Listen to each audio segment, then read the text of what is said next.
Assalamualaikum semuanya, perkenalkan nama saya Yulia Parasati, BP 1811212042 dari Fakultas Kesehatan Masyarakat, Prodi Ilmu Kesehatan Masyarakat, Peminatan Kesehatan Reproduksi, Universitas Andalas. Jadi kali ini saya akan memberikan penjelasan dan edukasi kepada adik-adik saya mengenai permasalahan pelayanan kesehatan di rumah sakit. Gimana sih penjelasannya? Mari kita simak. Assalamualaikum adik-adik. Waalaikumsalam warahmatullahi wabarakatuh. Jadi sekarang kakak akan ngejelasin tentang permasalahan di fasilitas pelayanan kesehatan, ini khususnya di rumah sakit. Nah, jadi adik-adik tahu belum sih apa itu pelayanan kesehatan? Jadi pelayanan kesehatan itu adalah pelayanan kesehatan, sebuah proses yang berhubungan dengan pencegahan, perawatan, dan manajemen penyakit, juga proses stabilisasi mental, fisik, rohani melalui pelayanan yang ditawarkan oleh organisasi, institut, dan unit profesional kedokteran. Jadi ngerti kan? Nah, selanjutnya itu tentang bentuk pelayanan di rumah sakit. Nah, jadi ada beberapa bentuk pelayanan nih di rumah sakit. Yang pertama itu ada pelayanan medis. Dalam pelayanan medis ini ada beberapa bagian, yaitu seperti pelayanan rawat jalan, gawat darurat, bedah sentral, obstetrik, dan lain-lainnya. Lalu ada pelayanan administrasi seperti gedung administrasi, rumah sakit, pendidikan, dan lain-lain.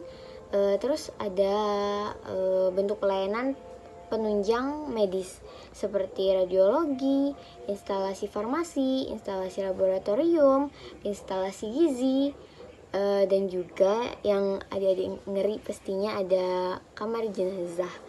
Terus yang keempat itu ada pelayanan perawatan seperti ICCU, ICU, fisioterapi, rawat inap, petologi, dan lain-lainnya. Terus yang kelima ada pelayanan penunjang non-medis. Nah, jadi non-medis itu bukan bagian kesehatan ya, tapi dia penunjangnya seperti laundry, instalasi, pemeliharaan sarana, genset, halaman atau tempat parkirnya, dan lain-lainnya.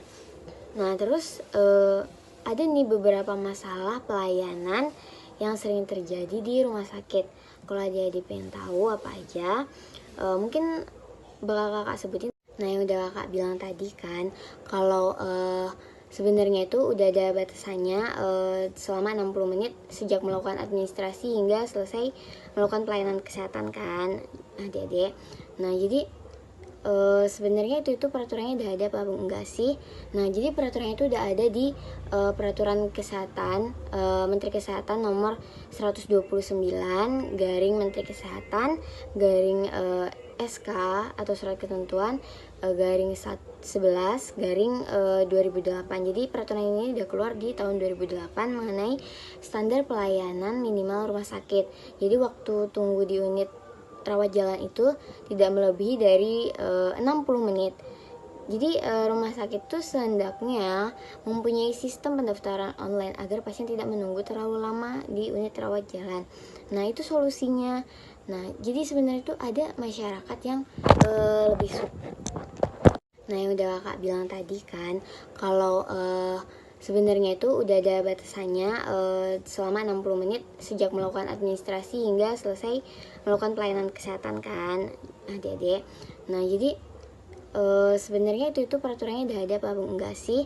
Nah, jadi peraturannya itu udah ada di peraturan kesehatan Menteri Kesehatan nomor 129 garing Menteri Kesehatan garing SK atau surat ketentuan garing 11 garing 2008. Jadi peraturan ini udah keluar di tahun 2008 mengenai standar pelayanan minimal rumah sakit.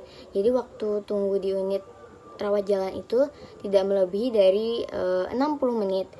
Jadi rumah sakit itu sehendaknya mempunyai sistem pendaftaran online agar pasien tidak menunggu terlalu lama di unit rawat jalan. Nah, itu solusinya. Tapi ya solusi itu tuh ada juga yang menyukai, ada juga yang enggak. Kayak masyarakat tuh ada yang lebih suka mengantri daripada mendaftar online. Kenapa? Orang yang menyuka antri itu lebih menyukai mengantri. Kenapa? Karena mereka tidak paham mengenai pendaftaran online tersebut. Dan masyarakat juga mungkin ada yang tidak memiliki HP atau handphone, sehingga dia tidak dapat melakukan pendaftaran secara online. Jadi dia lebih suka mengantri untuk mendapatkan pelayanan kesehatan daripada mendaftarkan diri secara online.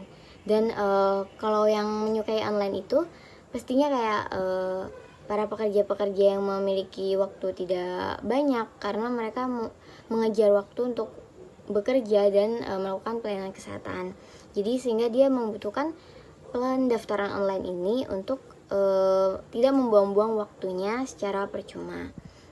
Nah, mungkin itu yang kakak bisa jelasin sedikit ke adik-adik mengenai masalah pelayanan kesehatan di rumah sakit.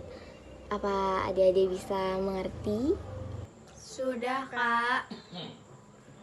Makasih ya sebelumnya udah mendengarkan penjelasan kakak mengenai materi ini. Semoga bisa menambah wawasan adik-adik dan adik-adik juga paham dan bisa juga untuk menyimpannya untuk kemudian hari, sehingga ilmu ini bermanfaat untuk adik-adik semua. Terima kasih kepada teman-teman semua yang udah nonton video ini. Semoga video ini bermanfaat bagi teman-teman semua yang udah nonton video ini. Jadi jangan lupa ya di like, comment, and subscribe. Ya, kalau gitu kita tutup video ini. Terima kasih. Assalamualaikum warahmatullahi wabarakatuh. Bye. Waalaikumsalam warahmatullahi wabarakatuh.